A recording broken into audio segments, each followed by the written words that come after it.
She lay in a bed, surrounded by the angels of death.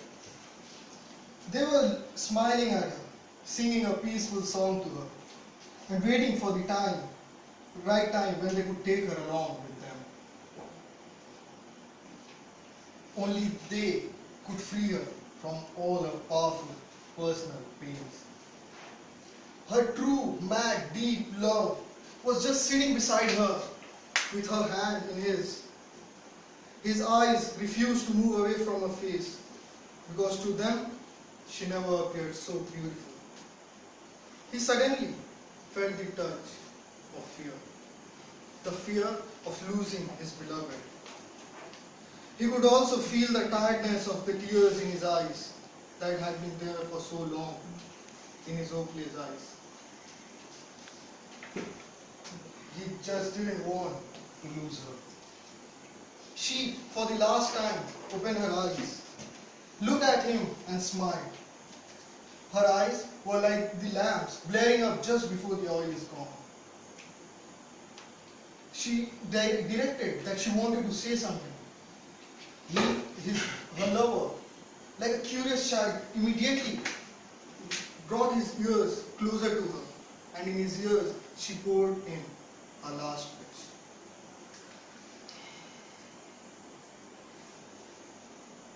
Her last wish was to have a monument built as a symbol of their love, which could stay throughout all the seasons and through all the generations of the world. And he, like a true lover, promised to keep her last wish. And he did keep it. Had he not kept his promise, the world would have missed the finest architecture, the Taj Mahal. Had he not kept his promise, the world would have never known who Shah Jahan was or his extraordinary love for his beloved wife, Mumtaz Mahal. Good morning, Toastmasters and guests. Good morning. Morning. If asked what's a promise, I would say that it's a commitment made by someone to do or not to do something in a given time. What was the need for Shah Jahan to spend so much of time and money in fulfilling a promise, that too of a person who died? He could have forgotten it, but maybe he knew the value of a promise. And ladies and gentlemen, remember that today we see Taj Mahal among the 7 wonders of the world just because somewhere in the history of time someone kept his promise. And the fulfillment of that promise gave Wajud, Astitva, existence to that love, to that time and to that world that existed at a particular time. Someone has very rightly said that promise is a big word. It either makes something or breaks everything. Like two lovers, if they stick to the promises they have made to each other and keep it, they can make their lives happier together. Like if the employees of a company stick to the promises they have made to the company and keep it, then they can make the company grow and excel. If the members of a Toastmasters club stick to the promises they have made to the club, they can help the club grow and excel, and also reduce the workload of the weekly education. Ladies and gentlemen, psychologists say that we make 2 kinds of promises, one to ourselves and one to others. And according to science and spiritualism as well, if you make promises with yourself and do not keep it, then your subconscious mind starts creating subconscious doubt about yourself, which further lowers the rate of confidence, success and satisfaction in you. If you make promises with others but do not keep it, you start losing their subconscious trust. They may not lose respect for you, but they lose respect for your words. You must have noticed that a particular member in your family always listens to you like a true devotee. And there is also someone who never bothers what you say. The reason behind it is that for the former one, you have never faltered your promises. But for the latter one, you have just made your promises, but failed to keep it. And the nature itself is designed in such a way that only those relationships and bonds stay stronger and last longer in which the promises made are kept. So what should we do in order to become a PK, a promise keeper?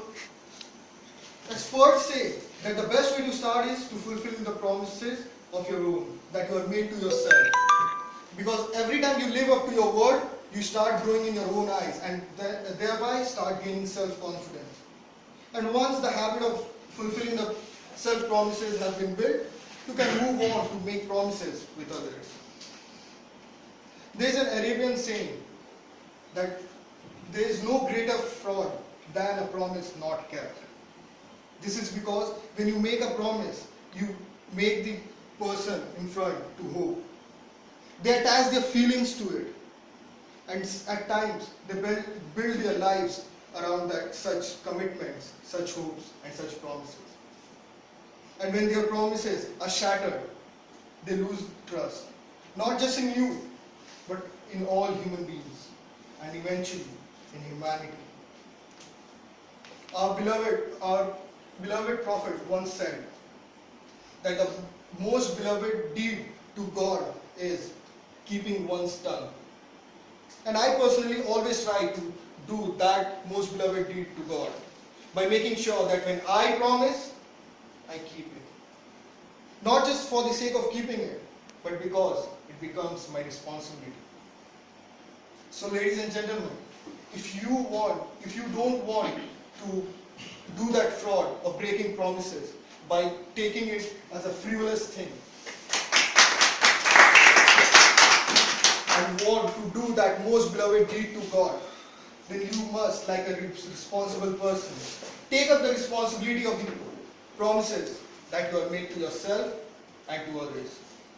The promise of becoming a good son, the promise of becoming a good daughter or a good partner, the promise of becoming a fit and fine, the promise of becoming a good toastmaster, or the promise of becoming a good human. And ladies and gentlemen, hurry up a bit if you want to fulfill them all. Because I know that I, you, and we all have lots of promises to keep before we sleep. Don't you agree, Madam Toastmaster?